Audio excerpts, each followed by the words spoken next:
So as you know, we do have a municipality focus, and that's where we're going to sit right now with the Emfuleni municipality. We're joined by the municipality's Freedom Front Plus Councillor Gerda Senekal, who joins us via a video link. Gerda, a good evening to you. Thank you so much for joining us. I'm sure you would have heard some of the voices reflected in the package that we just played.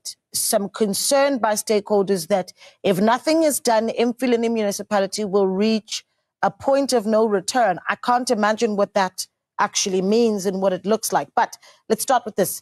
Emfuleni officers, are they locked up over non-payment? Good evening, Naledi, and thank you for the opportunity. And yes, indeed. What happened on Tuesday is not the first time, especially for this revenue department and the customer care services as well. Last year, twice it happened as well. So yes, it's not the first time. And so how did we get to a point where revenue offices are closed and so no work can get done? It is actually a history of collapsing and a history of dysfunctionality with this municipality. And also it's all over the news that our account has been attached by Randwater yet again. And as we can go back historically, that last year it was attached for almost 7 months by Randwater, and yet again we are here today. We are struggling to get to our accounts and pay our monthly accounts to Eskom as well as Randwater, and that has led to where we are today.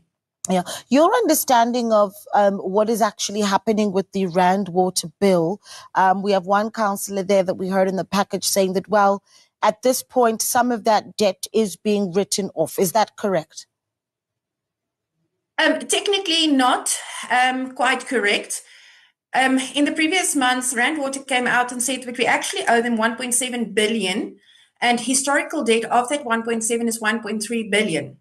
The reason why they attached the bank account is that they accumulated 446 million, and that they needed to pay off their World Bank a loan to them from Randwater to them. Hence, they took the account very strategically.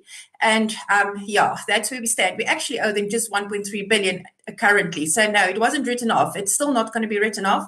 Once we start with the SPV, and which the Freedom Front Plus within council did not agree to that, because we feel that it's not going to be publicly beneficially for all the people in Emfuleni. They say they're going to incorporate the 1.3 billion, and then after it starts, then they will write it off. So no financial institution doesn't make sense that they will take so much debt and just say, write with us an agreement and then we'll take your debt. It just doesn't make sense.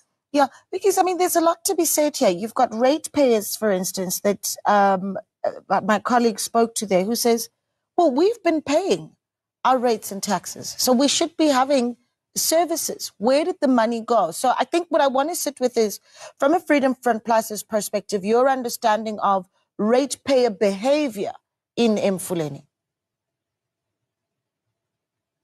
Well, as everybody now, there is a 50% unemployment rate currently in Emfuleni, and the 40% that's left that is paying is currently the guys that are financing the municipality. Out of that 40%, it's around about 22% that do pay their bills. Now, there is what the current ANC government is not talking about is that there's around about 130,000 houses that is getting services that is unmetered and not paying for services. So hence, that is the biggest struggle why we cannot get to paying what we should. So I can understand the struggle from every single ratepayer that do pay their account and those that is getting services that are not paying their account. At a monthly revenue income, we do receive between 300 and 320 million rand per month. But that goes into a black hole because I cannot say where the money is going. There's still potholes. The water is running within the street. Sewer is running in the street. We completely and numerous times sit without electricity. We have a substation that is blowing up every second week. And then these people are left 3 to 4 weeks without electricity. So yes, the big question and the $1 million question is, where does the money go to? Well, we do have our speculation where the money goes to. I'd like to hear those speculations. And I'm sure that residents who are going 3 to 4 weeks without electricity, I mean, in winter, are desperate to hear what some of those ideas are as to where the money goes to. We're hearing of an alleged 860 million rand that was stolen. Well, it goes into contractors and irregular contractors that is being given a tender. For instance, in my time within the municipality, I have incurred that a catering company is getting a tender for fixing a road. And I'm like, how is that possible? So the systems within the municipality and the supply chain management within the municipality is not actually doing the work. The market-related finance that they go and have to look at what is best for the municipality and what is the best quality for the municipality within the money that we have, they just don't do. We had a contract that said to supply water bottles for council when we have council meetings with 28 rand for a bottle of water, 250 milliliters of bottled water. And that was about around 4 or 5 years ago. And that was the same time when the irregular contractors and tenders were exposed, which you were talking about, of 870 million rand. So it's irregular contracts that is being given out. And up until today, it still happens. I can allude to a 20 million rand spending of the hexing meters that was done 2 or 3 years ago. Where's the meters? 20 million rand was spent, but where's the meters currently? I can't say where the meters is. I can't find the meters. If you go and have a look at where our stock rooms is, there's nothing in the we don't have anything in our stock rooms. So that's the kind of thing. Our money flows through holes within the municipality's financial systems where they cannot be accountable.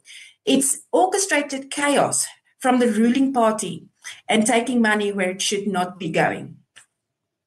You're talking about big amounts of money, and yet the unpaid rent is a mere 2.6 million. Well, that's just per month. They actually owe more than 1 month. But as I said, it happened more than once. Last year, it was more than 2 or 3 times that happened. And especially in this, let's just sit on the OK building where the revenue department is parked. That contract expired already about 3 years ago. So we are going on a month-to-month, which is irregular in any case, because the MFMA says strictly that we can only have a contract with any service provider up until 3 years, for 36 months. Now we are past, we're going to 7, 8 years, and we are still there. And they are still paying me monthly, and it's an exorbitant amount. Now, they are looking towards a new building in town to go and rent there to the amount of 1.1 million rand per month. Now, we have gotten an unfunded budget for the past 6 years. Now, I'm trying to understand, and when we do come in council, and I heard that what the MMC said earlier, that in council, the councillors make the decision and everybody should take responsibility for that. But that is not true. We as opposition, we vote against an unfunded budget. We tell them, we say, we do not approve with this, but the majority just push it through. And they, with their coalition partners, they don't care.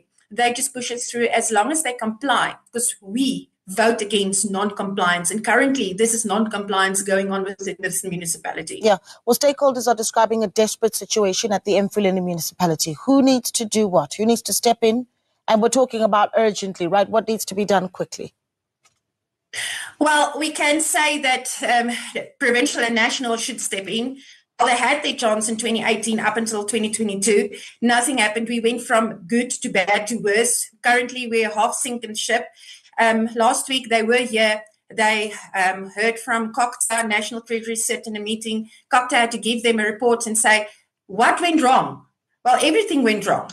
The people that they sent to come and do stuff, they did wrong. It just didn't help. So now they want to come in and say, okay, let's put them under 1391C, which means maybe a whole dissolution of the municipality, and within 19 days go into the new election. Maybe if we get some new regime change, and then there can be policy change and new thinking people, and then we can get in the Emfuleni a little bit better. But the most important stakeholder within this municipality thinks they do not have the say to say enough is enough, is the community, is the paying residents. It's time for them to stand up and say enough is enough. They do have the power to stop what's currently going on. So yes, the stakeholders, for them to step in is very important. Yeah, Gerda, we're going to leave it there. Thank you so much for your time. We do appreciate it. And of course, we'll continue looking at the many challenges that are being faced by Emfuleni municipality that now has its office is locked up over the non-payment of rent. Gerda Senekal is with the Freedom Front Plus in Emfuleni.